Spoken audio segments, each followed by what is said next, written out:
자, 우리가 지금 웨스트민스터 신앙 고백서를 배우고 있는데요. 웨스트민스터 신앙 고백서는 전체 35장으로 되어 있다고 그랬어요. 35챕터로 되어 있는데요.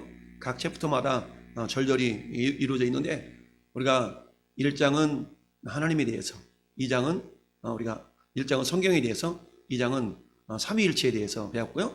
이제 3장은 하나님의 영원한 작정에 대해서 배우고 있는데요. 하나님의 영원한 작정은 모두 8절로 되어 있습니다. 그 가운데 오늘은 1절, 2절을 한번 우리가 살펴보게 될 거예요. 자, 그래서 하나님의 영원한 작정 또는 예정이라는 말로 쓰기도 하고 그러는데요. 우리가 하나님 예정이라는 말은 신앙생활을 하면서 많이 들어봤습니다. 특별히 우리 장로교 신앙의 어떤 근거가 되는 그 단어가 예정론이라고 보통 얘기를 하거든요. 그래서 이것 때문에 신앙이 이렇게 갈라져 가지고 우리 장로교 측 또는 뭐 성결교 이런 쪽하고, 그 다음에 저쪽 감리교, 그 다음에 순복음 이런 쪽하고 이 신학이 좀 갈라진 내용들이 있어요. 그 가운데 예정론 이라는 말에 대해서 우리가 오해를 하게 되면 신앙이 좀 나태하게 되거든요. 그래서 크게 켈빈이즘이라는 말이 있고 알미니안이즘이라는 말이 있는데요. 그래서 칼빈주 또는 알미니안주의라는 말로 보통 우리 장로교와 감리교 또는 순복음 쪽으로 이렇게 나눠지게 됩니다. 그래서 오늘 그 예정이란, 작정이란 그 용어를 좀 더 잘 이해하는 가운데서 우리 신앙이 어떠한 사단의 괴계도 물리쳐 이길 수 있는 견고한 신앙, 더 나아가서 하나님 은혜가 얼마나 부유하신가를 깨닫는 시간이 될 수 있기를 바랍니다. 자, 우리가 하나님의 영원한 작정이라는, 작정, 예정이라는 말에 대해서 오늘 다시 본문을 보면 성경에 4절 보면 5절 말씀 보면 그렇게 되어져 있죠. 5절 말씀에 그의 기쁘신 뜻대로 우리를 어떻게 해서 예정하사 예수 그리스도로 말미암아 자기의 아들들이 되게 했다. 전에 여러분들이 하나님의 자녀가 된 것이 뭐라고요? 하나님의 거룩한 예정 가운데 있었다는 얘기예요. 예정이라는 건 미리 정해졌다. 한문으로 따진다면 미리 정해진다라는 거 아니겠어요? 영어로 말하면 predestination이라고 그러는데 미리 정해졌다라는 얘기입니다. 그래서 예정하사, 미리 정해졌어요.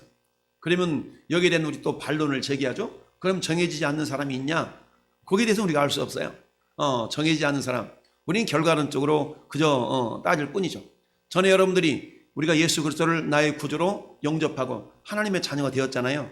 우리는 이걸 보면 어때? 하나님 나를 예정했구나 라는 그런 의미로서 예정을 우리가 사용해야 되지. 그렇지 않고 어떤 사람이 예수를 합니다. 나는 예정 안 됐어. 그러니까 나는 예수 안 믿어도 돼. 또 어떤 사람은 하나님 나를 예정했다면 나는 반드시 믿을 거니까 걱정 마. 하나님 예정했다면 나 믿을 거니까 내가 어떻게 살아도 하나님 예정했으면 권해 주실 거야 라고 또 오용 또는 남용하는 그런 사례가 있거든요. 여기서 예정이라는 그런 단어를 우리가 결정적으로 우리가 이해해야 될 법은 어때요? 내가 예수 믿고 하나님의 자녀가 되다 보니까 이것은 이미 하나님은 오래 옛날부터 계획하셨고 그래서 나를 불러주셨구나라는 은혜와 감사와 감동의 차원으로 예정이라는 단어를 사용을 해야 되는 것이지, 어떤 사람이 예정했으면 내가 언젠가 믿겠지 이런 식으로 우리가 사용하기 위해서 등장하는 말씀은 아니다 라는 것을 우리가 먼저 이해를 할 수 있기를 바랍니다. 자, 그래서 이 3장이 하나님의 영원한 작정에 대한 부분이라고 그랬죠.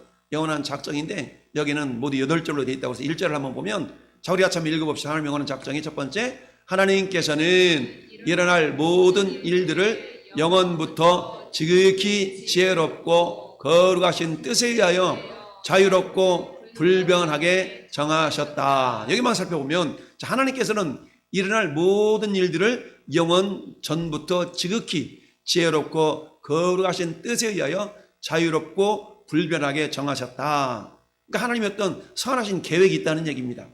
이걸 우리가 결정적으로 이해할 수 있는 한 부분이 예수님의 제자들에게 가르쳐 주신 주기도문이라는 그런 구절에 나타나 있죠. 그래서 뭐래요? 뜻이 하늘에서 이루어진 것 같이 땅에서도 이루어지길 원합니다. 이루어지게 하소서라는 그런 기도가 있지 않습니까? 이미 하나님께서는 천지를 창조하셨고 하늘에서 하나님의 놀라운 뜻을 이루셨는데 이제는 땅에서도 그 뜻을 이루기를 원하신다라는 얘기인데, 그래서 하나님 아버지께서는 일어날 모든 일들을 영원부터 지극히 지혜롭고 거룩하신 뜻에 의하여 자유롭고 불변하게 정하셨다. 이 모습을 오늘 에베소서 1장이 펴져 있으니까 자 11절을 같이 한번 볼까요? 11절 쭉 넘어가 11절 같이 합독합시다. 시작.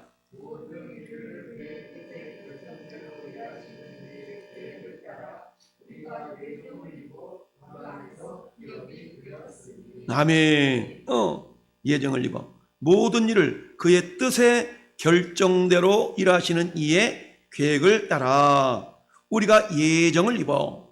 여기서 보면 모든 일을 그의 뜻의 결정, 자 그의 뜻의 결정대로 일하시는 이의 계획을 따라 우리가 예정을 입어서 그 안에서 기업이 되었다. 그의 뜻의 결정대로. 여기서는 하나님 아버지의 뜻과 그리고는 그 계획을 이루어 가시는 예수 그리스도에 대한 부분이 지금 나타나 있는 거예요. 그래서 모든 그의 뜻할 때 그는 아버지 하나님을 우리가 볼 수 있겠고요. 그 다음에 일하시는 이 여기서는 예수 그리스도를 우리가 또 생각해 볼 수가 있겠어요. 따라서 우리가 예정을 입어서 그 안에서 기업이 되었다. 여러분 기업이라는 것은 나의 어떤 재산 또는 나의 유산 이렇게 우리가 표현할 수 있겠는데요. 그러면 그 안에서 기업이 됐다는 얘기는 우리가 예수님의 재산인 거예요. 할렐루야. 마귀의 재산 되었던 저와 여러분들을 예수님이 당신의 핏값을 주고 우리를 그곳으로부터 사서 우리를 예수님이 기업 삼으신 겁니다. 할렐루야. 우리는 거꾸로 주님은 우리의 기업이 되시는 거죠. 그래서 우리가 찬송가의 가사에 있는 것처럼 나의 영원하신 기업 생명보다 귀하다 그렇게 우리 찬양하지 않습니까?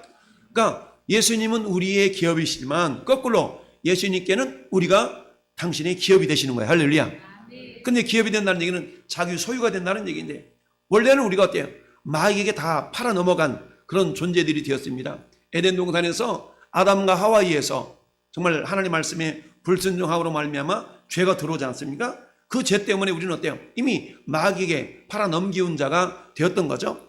그랬는데 예수 그리스도를 통해서 다시금 그 소유권을 예수님께로 다시 되찾아오는 그런 계획이 지금 이루어지고 있다는 것을 우리가 볼 수가 있는데요. 그래서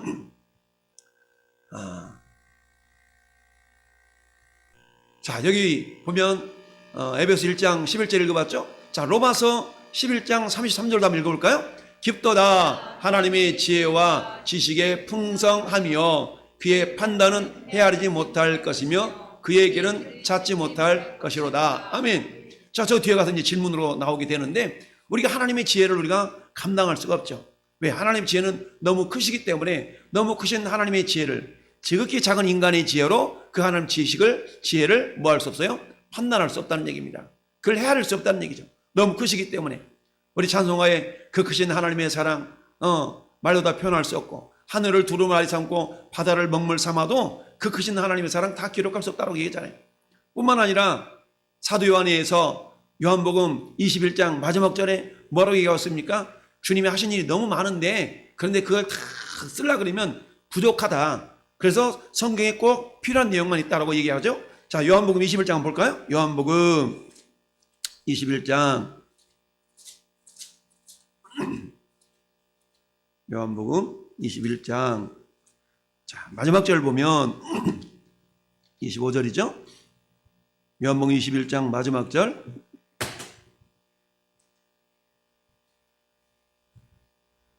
자스마멘 합독합시다. 예수께서 행하신 일이 이외에도 많으니 만일 낱낱이 기록된다면 이 세상이라도 이 기록된 책을 두기에 부족할 줄 아노라. 아멘. 할렐루야. 그러니까 주님이 하신 일을 다 있는 대로 기록했다면 성경이 좁다는 얘기, 작다는 얘기죠. 그렇게 말씀하고 있습니다.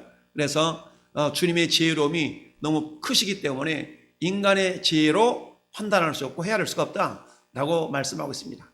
자, 히브리서 6장 17절도 같이 읽어봐요. 시작. 하나님은 약속을 기업으로 받는 자들에게 그 뜻이 변하지 아니함을 충분히 나타내시려고 그 일을 맹세로 보증하셨나니. 아멘. 자, 하나님의 약속을 기업으로 받는 자들에게, 자, 하나님의 약속을 이미 저와 여러분들은 기업으로 받았어요. 마치 아브라함이 하나님의 약속을 기업으로 받아서 그 열매로 이삭을 받게 되는 것처럼 저는 여러분들이 이미 영적으로 예수 그리스도를 통하여서 아브라함의 자손들이 되었어요. 그래서 약속을 기업으로, 그 약속은 어때요? 그를 믿는 자마다 멸망하지 아니하고 하나님의 자녀가 되는 권세. 이거 일종의 다 약속들이죠. 그 약속을 기업으로 받는 자들에게 그 뜻이 변하지 아니함을 충분히 나타내시려고 그 일을 맹세로 보증했다는 얘기입니다.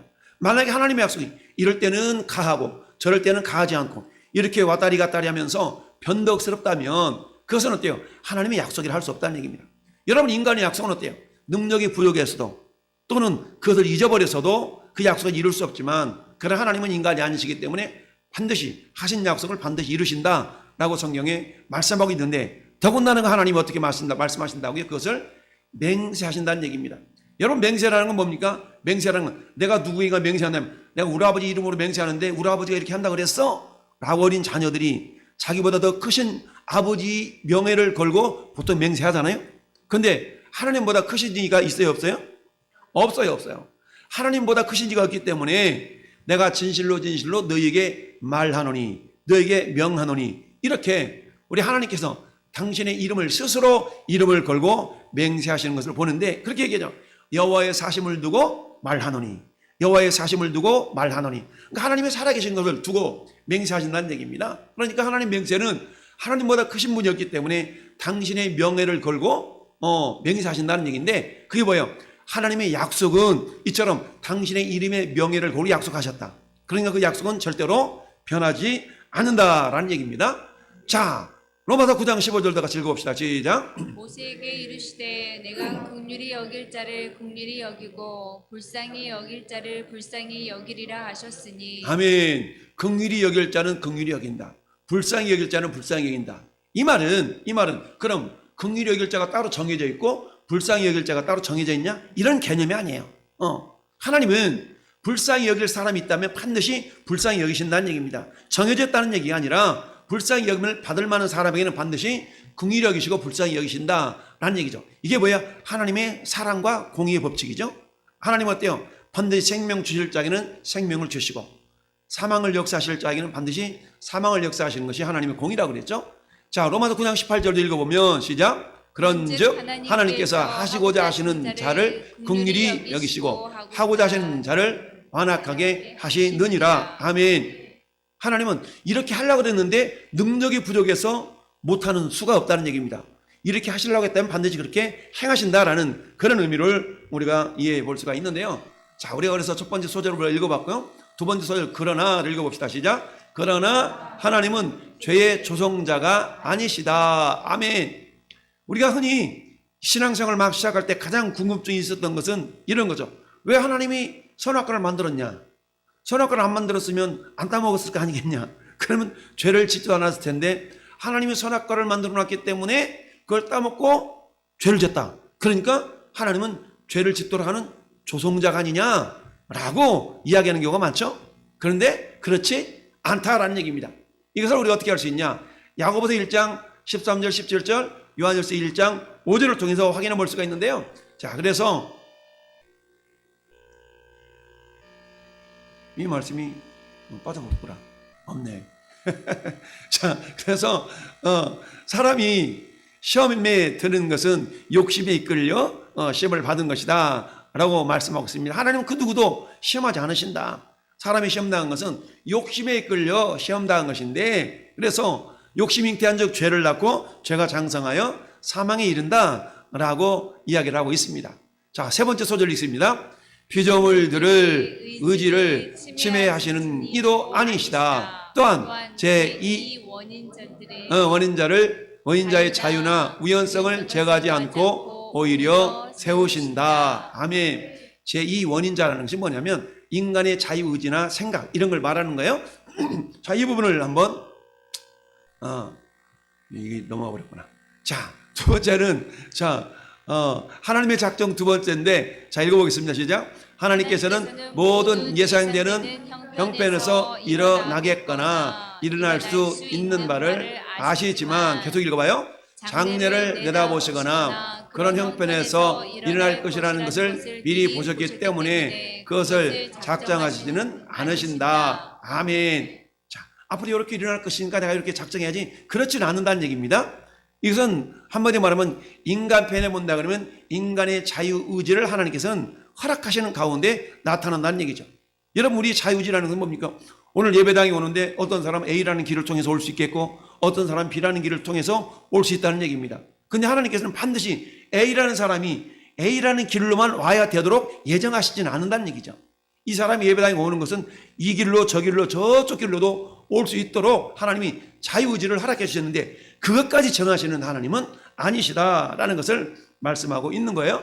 자, 그래서 사도행전 15장 18절을 같이 읽어봅시다. 시작. 즉 예로부터 이것을 알게 하시는 주의 말씀이라 함과 같으니라. 아멘. 즉 예로부터 이것을 알게 하시는 주의 말씀이라 함과 같으니라. 자, 사도 바울 일행이 1차 전도행을 통해서 이제 복음을 딱 전하는 가운데 예수 믿으면 구원받는다라는 그런 복음을 전하는데 어느 날 갑자기 뿅 하고 생긴 것이 아니라 이것을 어때부터 이미 예전부터 구원하기로 예정하시고 작정하신 가운데 예수를 믿는 모든 사람들에게 구원을 베푸신 것이다 라고 지금 말씀에 기록되어져 있고 그 말씀에 의해서 사도 바울이 복음을 전하고 있다라는 얘기입니다. 자, 사무엘상 23장 11절도 읽어봐요. 시작. 그 일라 사람들이 나를 그의 손에 넘기겠나이까? 주의 종이 들은 대로 사울이 내려오겠나이까? 이스라엘의 하나님 여호와여, 원하건대 주의 종에게 알려 주옵소서 하니 여호와께서 이르시되 그가 내려오리라 하신지라. 12절도 다시 이르되 그 일라 사람들이 나와 내 사람들을 사울의 손에 넘기겠나이까 하니 여호와께서 이르시되 그를 너를 넘기리라 하신지라. 아멘. 이 모습은 뭐예요? 이 모습은 다윗이 사울 왕에게 이제 쫓겨서 광야 생활을 하던 그 시절에 있었던 이야기죠. 어딜 가든지 사람들이 다 사울 왕한테 꼬질러 가지고 다 다윗이 굉장히 위험한 지경에 이르게 되죠. 그래서 막 이리 도망갔다 저리 도망갔다 10여 년 동안은 굉장히 도망자의 신세를 하게 되는데 어느 날은 어때요? 그일라라는 그 지역에서 지금 숨어 있는데 다윗이 불안한 거야. 혹시라도 이 사람들이 자기를 고자질해 가지고 또 죽을 지경에 처한 것은 아니까 불안해하고 있는 이 다윗이 하나님께 기도하니까 하나님께서 뭐라고 말씀하세요? 그가 내려오리라, 고자질할 거야 라고 하나님이 가르쳐 주시는 겁니다. 이것은 뭐예요? 모든 사람이 이렇게 기도했을 때 그런 모든 사람이 저렇게 적용하시느냐? 그건 아니라는 얘기죠. 왜냐하면 다윗이라는 한 대표를 통해서 하나님이 어떻게 역사하시는가를 대표적으로 말씀해 주시는 뿐이지 모든 사람들을 하나하나 일거수일투족을 전부 다 기도했을 때 저런 식으로 응답해 주시는 것은 아니다. 그렇지만 하나님이 이미 다윗을 사울왕을 대신하여 저로 하여금 왕이 되도록 계획하셨기 때문에 그때는 어떻게 해야 돼요? 다윗이 죽지 않도록 보호해 주셔야 되잖아요. 그렇기 때문에 다윗을 보호할 수밖에 없기 때문에 그 다윗의 기도에 대해서 하나님이 저렇게 응답하셨다라고 우리가 이해할 수가 있습니다. 자, 마태복음 11장 21절 읽습니다. 화 있을진저 고라시나 화 있을진저 베시다야 너희에게 행한 모든 권능을 두로와 시돈에서 행하였더라면 그들이 벌써 베옷을 입고 제에 앉아 회개하였으리라. 23절도 가버나움아 내가 하늘에까지 높아지겠느냐 음배까지 낮아지리라. 내게 행한 모든 권능을 소돔에서 행하였더라면 그 성이 오늘까지 있었으리라. 아멘. 저건 어떤 것을 말씀하냐면 인간의 죄성이 심화되어지는 그런 모습을 보면서 주님이 책망하시는 내용이거든요. 화 있을진저 고라시나 화 있을진저 베세다야 너희에게 행한 모든 권능을 두로와 시돈에서 행하였다라면 그들이 벌써 베옷을 입고 지에 앉아 회개하였으리라. 그런데 어때요? 그렇게 행하지 않았다는 얘기죠.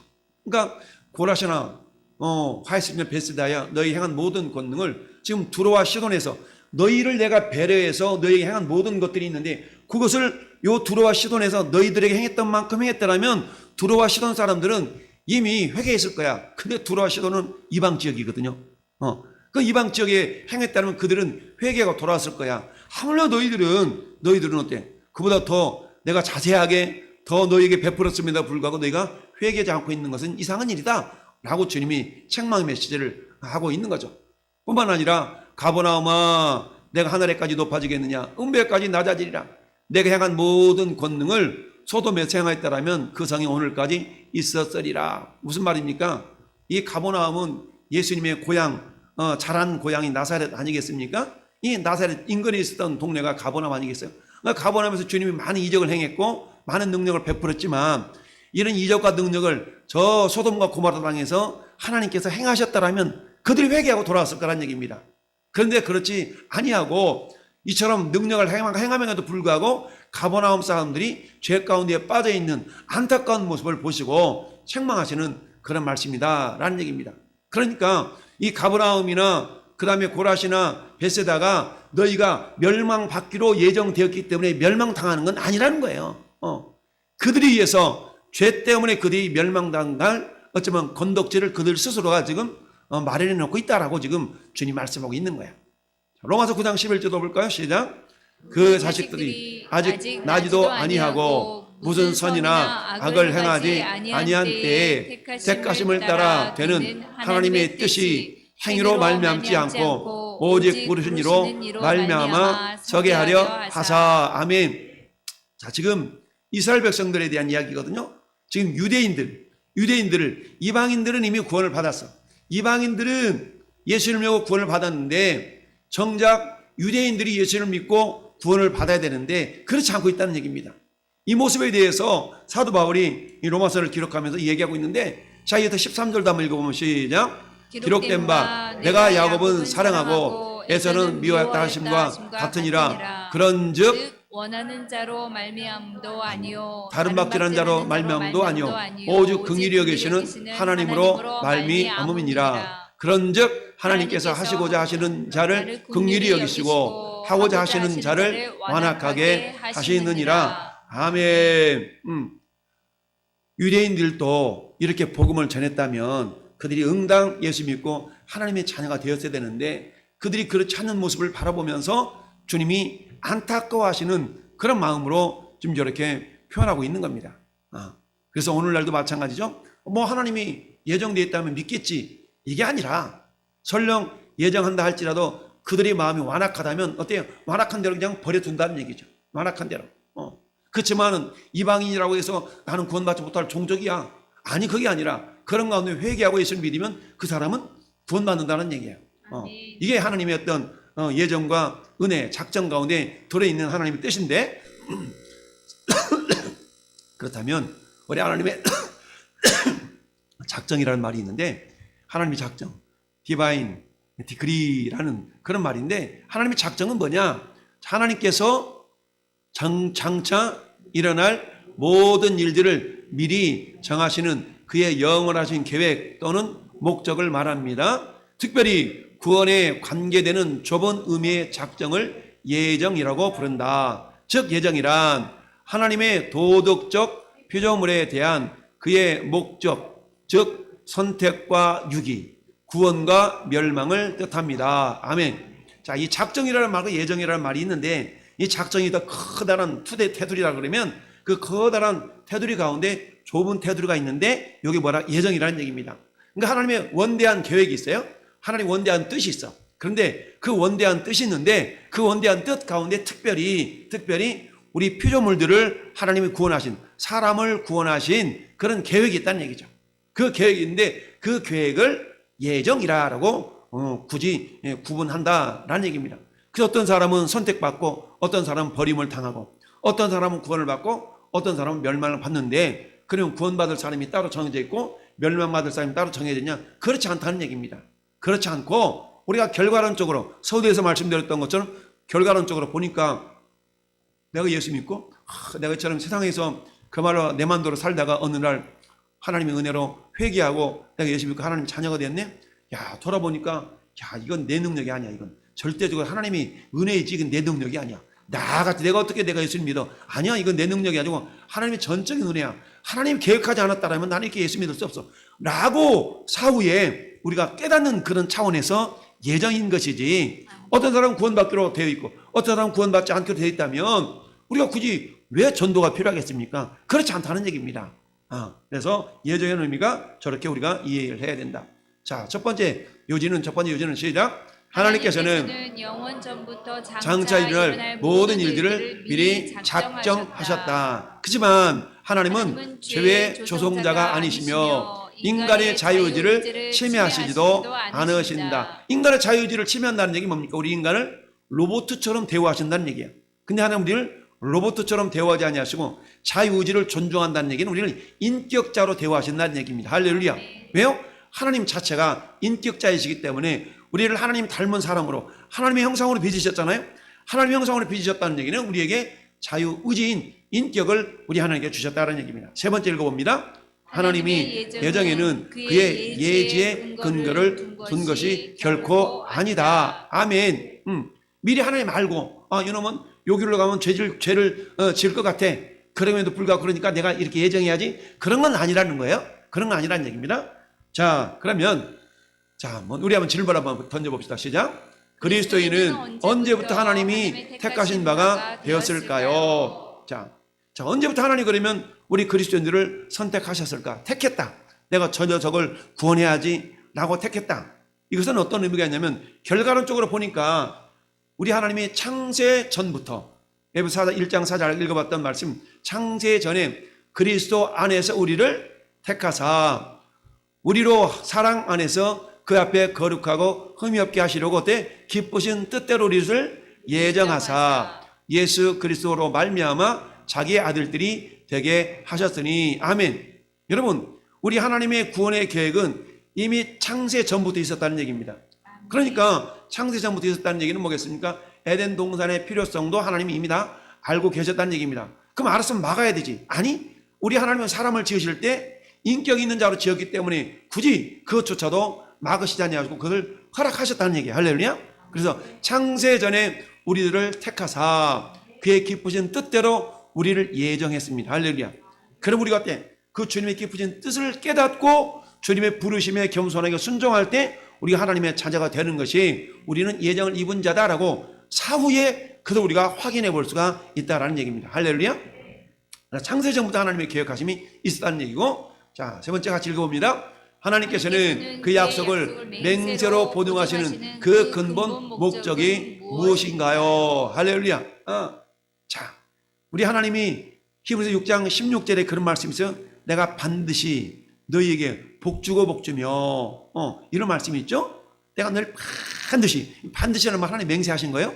그러면 저렇게 맹세하신 이유는 뭐냐는 얘기죠. 그것은 뭐냐면 하나님의 약속을 기업으로 받는 자들에게, 저와 여러분들에게 그 뜻이 변하지 아니함을 충분히 나타내시기 위해서 그랬다는 얘기입니다. 할렐루야. 네. 자녀 여러분이 하나님의 뜻이 변하지 않도록, 그러니까 어때요? 그 뜻이 변하지 않기 때문에 그 뜻을 우리가 믿고 겸손하게 순종할 때 그 뜻은 다른 말로 하면 약속이잖아요. 그 약속을 내가 받을 수 있겠구나라는 그런 하나님의 신실하심의 근거에서 우리가 신앙생활을 하도록 하신 겁니다. 할렐루야. 네. 히브리서 우리 6장을 찾아봐야 되겠어요. 우리 히브리서 6장 한번 펴볼까요? 히브리서 6장 14절부터 쭉 보면, 자, 14절부터 한번 보십시다. 시작. 이르시되 내가 반드시 너희에게 복주고 복주며 너를 번성하게 하고 번성하게 하리라 하셨더니 이와 같이 오래 참아 약속을 받았느니라. 사람들은 자기보다 더 큰 자를 가리켜 맹세하나니 맹세는 그들이 다투는 모든 일의 최후의 확정이라. 하나님의 약속은 기업으로 받는 자들에게 그 뜻이 변하지 아니함을 충분히 나타내시려고 그 일을 맹세로 보증하셨다. 할렐루야. 그러니까 하나님이 13절에 뭐라고 그래서 13절을 보면 하나님이 아브라함에게 약속하실 때에 가리켜 맹세할 자가 자기보다 더 큰 이가 없으므로 자기를 가리켜 맹세했어요.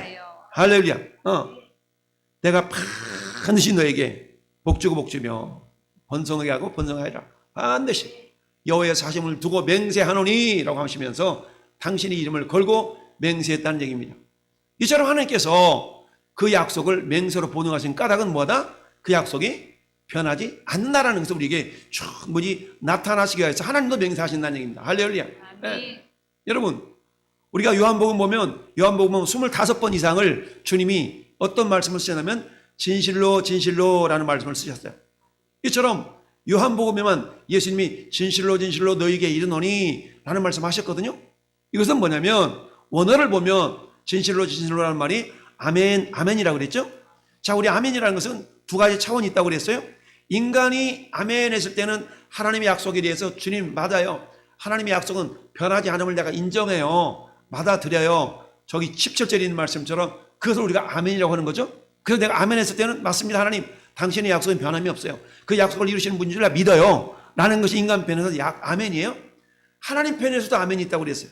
우리 예수님은 하나님이시지만 하나님이 진실로 진실로라는 말은 아멘 아멘이라고 그랬어요.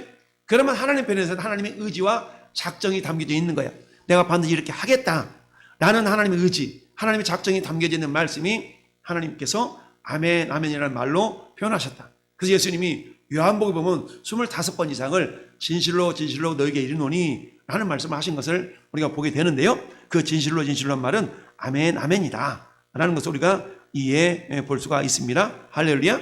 그래서 약속을 맹세로 본능하시는 근본 목적이 변함이 없기 때문에 그렇다.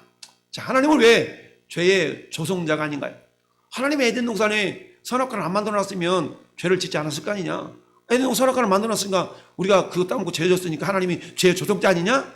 라고 우리가 얘기할 수 있는데 그렇지 않다는 얘기입니다. 자, 야고보 1장 13절 읽어봐요. 시작. 사람이 시험을 받을 때 내가 하나님께 시험을 받는다 하지 말지니 하나님은 악에게 시험을 받지도 아니하시고 친히 아무도 시험하지 아니하시느니라. 여기서 시험하지 않는 나는 죄 짓도록 한번 죄 한번 줘봐. 이런 분이 아니라는 얘기입니다. 그것은 순전히 우리 인간의 허락하신 자유의지에서 죄라는 것이 욕심 때문에 나타나게 된다라는 것을 알 수가 있습니다. 자, 5번째. 그러면 신자가 죄 유혹을 받아 범죄하게 되는 이유가 뭐냐? 그럼 왜 우리가 죄 짓게 되냐는 얘기죠. 하나님이 죄를 짓도록 이렇게 방임했기 때문에 그런 거 아니냐? 아니, 그게 아니고 야고보 1장 14절 시작. 오직 각 사람이 시험을 받는 것은 자기의 욕심에 미혹됨이니 욕심이 잉태한즉 죄를 낳고 죄가 장성하여 사망을 낳느니라. 아멘. 결국 욕심에 끌려서 미혹된다라는 얘기입니다. 여러분, 그래서 우리가 세례요한에 대해서 다시 말씀드리면 세례요한은 구약시대에 주님이 보실 때 가장 큰 자가 세례요한이라고 그랬죠. 그러면서 천국은 침노를 당하는데 세례요한의 때부터 천국을 침노를 당하고 침노하는 나라는 빼앗는다라고 말씀하고 있죠. 그때 왜 세례요한이 여자가 낳은 자 중에 가장 크다고 얘기했을까? 그것은 다른 것이나 두 가지 이유가 있는데 첫 번째는 가장 가까이서 예수님을 목격한 자이고 예수님의 길을 준비한 자이기 때문에, 두 번째는 이 세례요한에게는 아직 성령이 임해 있지 않았음에도 불구하고 자기 의지를 동원해서 욕심을 내려놓은 자입니다. 그러니까 저기 보니까 욕심에 이끌려 미혹됐다고 그랬는데 이 세례요한은 스스로가 자기 인격을 동원해서 욕심을 내려놓을 줄 아는 사람이었어요. 그러다 보니 예수님이 여자가 낳은 자 중에서 세례요한이 가장 크다라고 세례요한을 칭찬하셨던 겁니다. 할렐루야. 근데 오늘날 우리는 어때요? 우리는 어때? 우리에게는 이미 성령님이 계시잖아요. 그러니까 세례요한이 자기 의지를 동원해서 욕심을 내려놓았다면 우리는 어때요? 성령의 도우심으로 말미암아서 얼마든지 욕심을 내려놓고 성령을 쫓아 행할 수 있는 그런 자들이 되었다는 얘기입니다. 그러니까 세례요한 때부터 세례요한 때보다도 오늘날 전에 여러분들이 신앙생활을 하기가 훨씬 더 좋은 시대에 살고 있다는 얘기예요. 그러니까 얼마나 감사합니까? 자, 하나님의 지혜와 지식을 사람이 능히 성장할 수 있다고 그랬어요? 없다고 그랬어요? 없어요. 왜냐하면 하나님의 지혜와 지식이 너무 크기 때문에 그 판단을 해야지 못할 것이며 그 길은 찾지 못할 것이라. 왜요? 우리가 이사야 55장 10절 말씀에 하나님의 생각, 하나님의 지혜는 사람보다 더 월수 하늘과 땅 차이만큼 그런 차이가 있다라고 말씀하고 있기 때문이다. 자, 하나님의 작정이 제2원인이라는 것은 사람의 자유의지나 그런 어떤 우발성 이런 걸 갖다가 제2원인이라고 그래요. 그래서 하나님의 작정이 제2원인들을 폐하시거나 제거하지 않는 신뢰를 하나만 들어보십시다 라고 이야기를 하고 있어요. 자, 하나만 들어보자. 그랬더니 사도행전 2장 23절 읽어볼까요? 그가 하나님께서 정하신 뜻과 미리 하신 대로 되었거를 너희가 법 없는 자들의 손을 빌려 못 박아 죽였으나 하나님께서 그를 사람의 고통에서 풀어 살리셨으니 이는 그가 사망에 매어 있을 수 없었음이라. 아멘. 자, 사람의 자유의지, 이 자유의지 때문에 바라바 대신에 예수를 내어주시오라고 사람들이 유대인들이 외쳤지 않습니까? 원래는 누가 죽어야 돼? 바라바가 죽어야 돼. 근데 바라바 대신에 예수님을 내놓으라고 군중들이 외쳤기 때문에 어때요? 본디오 빌라도가 예수님을 내어준 거 아니겠어요? 결국 그건 뭡니까? 인간의 자유의지 때문에 결국 예수님이 죽임을 당했어. 근데 이미 죽임을 당할 것은 우리 하나님께서 계획 중에 작정 중에 나타나 있었던 사실이지만 그렇다고 해서 인간의 자유의지를 제한하지는 않으셨다는 얘기예요. 자, 결론을 한번 보니까 결론을 읽어봅시다. 우리의 신앙은 하나님의 선택과 예정의 결과인가요? 아니면 제2의 원인인가요? 이건 무슨 말이냐면 우리가 로봇 마냥 하나님의 계획대로 쫄랑쫄랑 움직이는 그런 상태에서 우리가 신앙생활을 하는 것은 아닌가? 이미 하나님이 예정했다면, 하나님이 작정했다면 가만히 있어도 그쪽으로 이끌어 가실 거 아니야? 라는 생각을 가진다면 우리 신앙생활에 결코 열정적인 신앙생활이 될 수가 없다는 얘기입니다. 소극적이 되는 거예요. 뭐 하나님 뭐 그렇게 했나면 어떻게 해서 하나님이 이끌어 가시겠지 뭐 라고 하는 소극적인 신앙인으로 될 수밖에 없다는 얘기입니다. 그런데 그게 아니라는 것을 지금 말씀하고 있는 거예요. 사도행전 13장 48절 읽어봐요. 자, 이방인들이 듣고 기뻐하며 하나님의 말씀을 찬송하며 영생을 주시기로 작정된 자는 다 믿더라. 아멘. 그러면 이렇게 생각해 볼 수 있다는 얘기죠. 영생을 주기로 작정되지 않았으니까 안 믿는 거 아니야? 이렇게 생각할 수 있잖아요. 그런데 그게 아니고 결과론적으로 볼 때에 복음을 받아들여서 예수를 믿었다면 너는만 이미 작정되었단 말이야. 이렇게 우리가 위로의 말씀으로 신앙을 고백할 수 있다는 얘기예요. 근데 예수 안 믿는 사람을 통해서 너는 작정이 안 됐으니까 너는 예수 안 믿어. 너는 어차피 지옥 갈 인생이니까 저리 가. 우리는 그럴 수 없다는 얘기예요. 결과론적으로 어떤 사람이 하나님의 예정 가운데서 구원 얻을 존재인지를 알 수 없어요. 만약에 이것이 정해져 있다면 우리는 굳이 전도할 필요가 없어요. 전도하지 않아도 그 사람이 이미 구원받을 사람인데 뭘로 전도해요? 그렇지만 그것이 아니기 때문에 사도 바울은 고린도전서 1장 21절 이렇게 말하고 있습니다. 시작. 하나님의 지혜에 있어서는 이 세상이 자기 지혜로 하나님을 알지 못하므로 하나님께서 전도에 미련한 것으로 믿는 자들을 구원하시기를 기뻐하셨도다. 아멘. 그렇잖아요. 아니 하나님이 영원히 작정하셔서 예정했다며 굳이 말하고 전도가 필요해. 에이 하나 너무한 거 아니야? 우리 전도 안 해도 돼. 이렇게 생각하는 사람들을 통해서 그렇다면 참 하나 이상하네. 아니 어떻게 이렇게 전도에 미련한 것으로 믿는 자들을 구원하기를 하나님이 기뻐하셨지? 이해할 수는 없지만 이게 하나님이 기뻐하시는 뜻이기 때문에 우리는 뭐 하는 거예요? 우리가 전도한다라는 얘기입니다. 할렐루야. 나중에 우리가 천국 가서 우리 하나님 앞에 갔을 때 그때 구체적으로 물어보면 정확하게 알 수 있겠죠? 그러나 이미 기록된 성경을 통해서도 이게 하나님이 기뻐하시는 뜻이기 때문에 그렇다라는 얘기입니다. 우리에게 자유의지를 주셨지만 그 자유의지라는 것은 소극적인 신앙생활을 위한 자유의지가 아니라 적극적인 신앙생활을 통해서 하나님 기뻐하시는 뜻이 무엇인가를 깨닫고 그 뜻을 이루어드리를 원하는 그런 적극적인 모습으로 신앙생활을 하기를 원하시기 때문에 우리에게 그런 자유의지를 제한하지 않으시고 하나님 계획을 이루어 가신다라는 얘기입니다. 할렐루야. 자, 오늘 말씀의 제목은 하나님의 영원한 작정인데 이 작정의 특징이 어떤 것인가 우리가 몇 가지를 살펴보았어요. 앞으로도 몇 시간 통해서 더 우리가 살펴볼 터인데 어쨌든 우리가 예정과 작정이라는 말, 작정이라는 말은 커다란 테두리라면 예정은 굳이 어떤 구원의 차원에서 어떤 좁은 의미로서 작정을 예정이라고 표현한다라고 그랬어요. 그런데 저와 여러분들은 이미 예정되었기 때문에 작정되었기 때문에 나 믿는 거 아니야? 이런 것이 아니라 결과론적으로 하나님 은혜를 깨닫고 겸손히 나의 죄성을 인정하고 예수 그리스도를 믿는 믿음의 고백이 향후에 보니까 이건 하나님의 은혜였고 하나님이 나를 예정하신 것이었네 라고 고백하게 되더라는 얘기입니다. 할렐루야. 이것은 은혜를 아는 자들만이 행할 수 있는 고백할 수 있는 고백인 줄 믿습니다.